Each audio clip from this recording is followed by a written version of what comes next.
barik ala sayyidina Muhammadin wa sahbihi ajma'in. Amma ba'd. Qala ta'ala fil Qur'anil Karim, a'udzu billahi minasyaitonir rajim. Bismillahirrahmanirrahim. Yusabbihu lillahi ma fis samawati wa ma fil ardh wa huwal azizul hakim. Shadaqallahul adzim. Para pemirsa, anak-anakku kelas 7, 8 dan 9 SMP IT PB Semarang yang dirahmati Allah Subhanahu wa taala. Pada kesempatan kali ini saya akan menyampaikan sebuah materi tentang keutamaan terjaga sehabis sholat subuh. Banyak di antara kita, apalagi di bulan Ramadan, memang rasanya nikmat betul ketika kita tadi sebelum subuh harus bangun untuk santap sahur bersama keluarga, kemudian menikmati qiyamul lail atau ibadah malam walau 2 rakaat, karena itu bagian dari tuntunan sunnah, tuntunan Rasulullah Muhammad SAW. Sehingga saat tiba waktu subuh kita juga bisa melaksanakan ibadah subuh berjamaah, baik itu di masjid atau di musola atau dengan keluarga kita. Yang jadi masalah itu ketika kita habis subuh ini ngapain? Hampir rata-rata di antara kita umat Islam dan rata-rata banyak orang itu memang habis subuh rasanya nikmat betul untuk tidur, ya. Mengingat tadi begadang malam atau karena hal-hal yang menyebabkan kita itu tidurnya kurang secara kualitas. Nah, kita tahu semua tidur yang paling baik adalah paling tidak 8 jam dalam seharinya. Sehingga dengan kekurangan waktu tidur itu, habis subuh biasanya rata-rata, apalagi di bulan Ramadan, dibuat untuk istirahat kembali. Namun demikian, bagaimana pandangan Islam memahami atau memandang ini? Tentunya hal ini akan kami sampaikan pada kesempatan kali ini. Anak-anakku sekalian dan pemirsa dimanapun berada, rahimakumullah yang dirahmati Allah Subhanahu wa taala. Islam mengajarkan kepada kita bahwa ketika kita subuh dianjurkan untuk sholat berjamaah, kemudian dilanjutkan dengan zikir dan berdoa. Setelah itu dilanjutkan dengan kajian-kajian yang menambah wawasan pengetahuan kita terkait dengan ilmu agama ataupun yang lainnya. Dan tentunya untuk berzikir, banyak dekatkan diri kepada Allah Subhanahu wa taala. Sehingga untuk menghilangkan rasa kantuk sehabis sholat subuh memang sangat dianjurkan untuk melaksanakan hal-hal yang sekiranya menjadikan kantuk kita hilang. Untuk zikir dan sebagainya, Rasulullah mengajarkan kepada kita semua.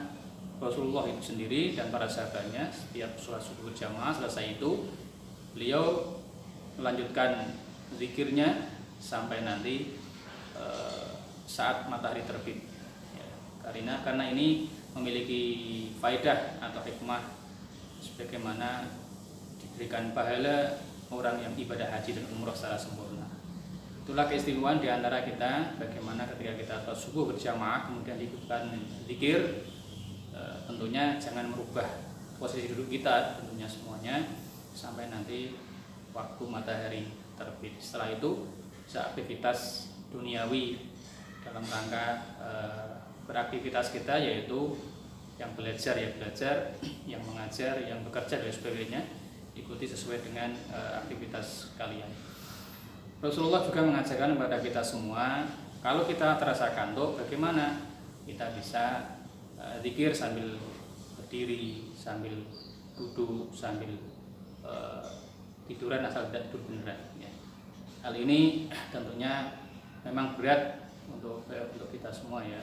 Subuh itu memang paling berat, menahan rasa kantuk itu.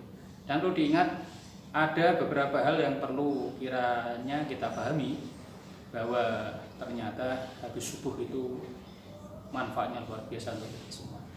Saat manusia, apalagi orang-orang Islam itu bangun pagi, kemudian beribadah dan aktivitas-aktivitas fisik lainnya, maka kesehatan pun akan terjaga. Ingat bahwa di pagi hari adalah oksigennya bagus, dan itu adalah untuk kesehatan kita, metabolisme kita pun juga akan baik pula manakala orang itu mau bangun pagi dan beraktivitas dengan baik pula. Rasulullah SAW setiap paginya selalu mendoakan umatnya dengan keberkahan-keberkahan. Apa itu doa Rasulullah Shallallahu Alaihi Wasallam tersebut? Yaitu Allahumma barik li ummati fi bukuriha. Ya Allah, berkailah umatku di pagi hari.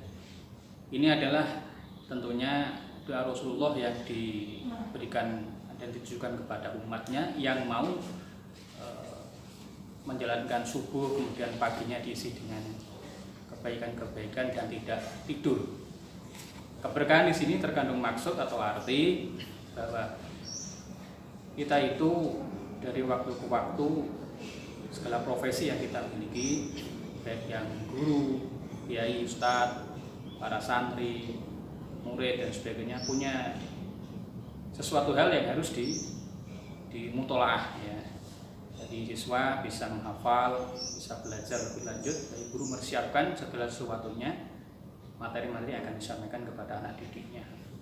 Begitu pula bagi para profesi-profesi yang lainnya tentunya memiliki hal yang serupa yang perlu dipersiapkan di pagi harinya untuk menjalani aktivitas nantinya supaya lebih baik dari waktu ke waktu.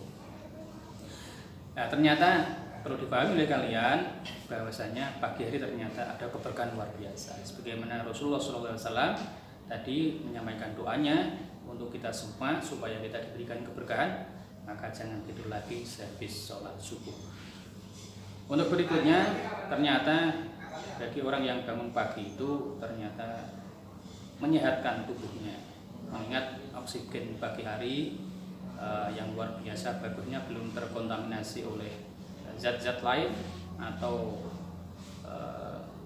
hal-hal lain, sehingga dalam hal ini kalau kalian belajar ilmu pengetahuan alam tentunya akan lebih jauh tahu mengetahui terkait dengan apa yang terjadi di pagi hari.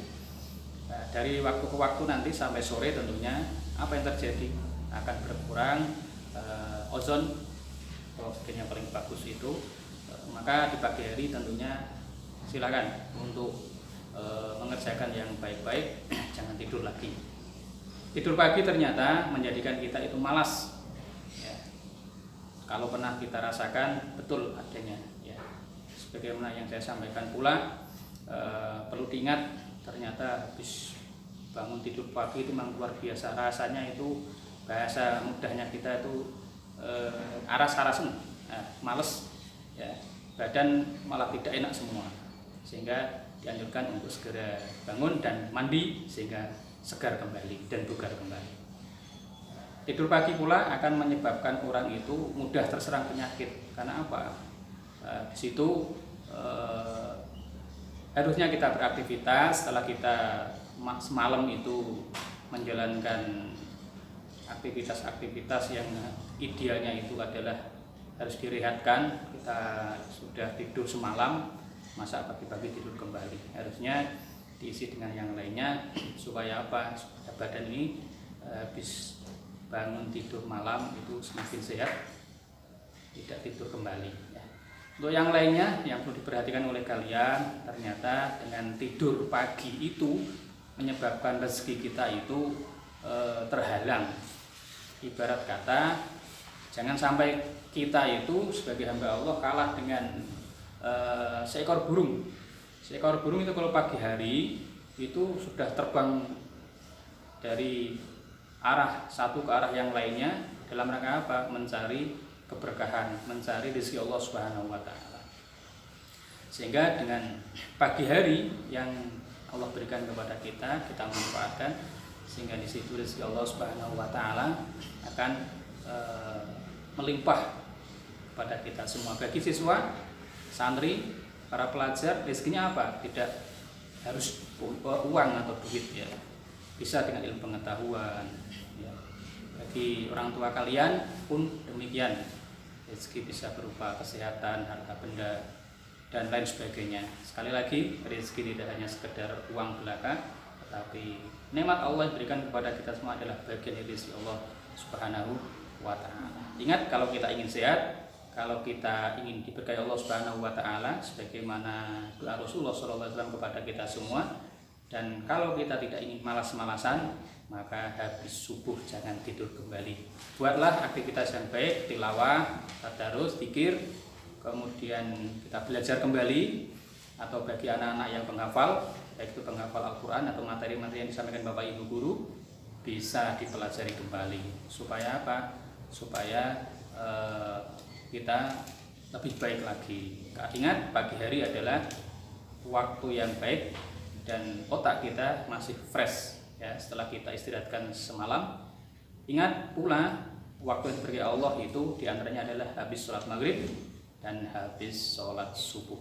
Dengan dua waktu itu kalian bisa pergunakan sebaik-baiknya, maka keberkahan Allah tentunya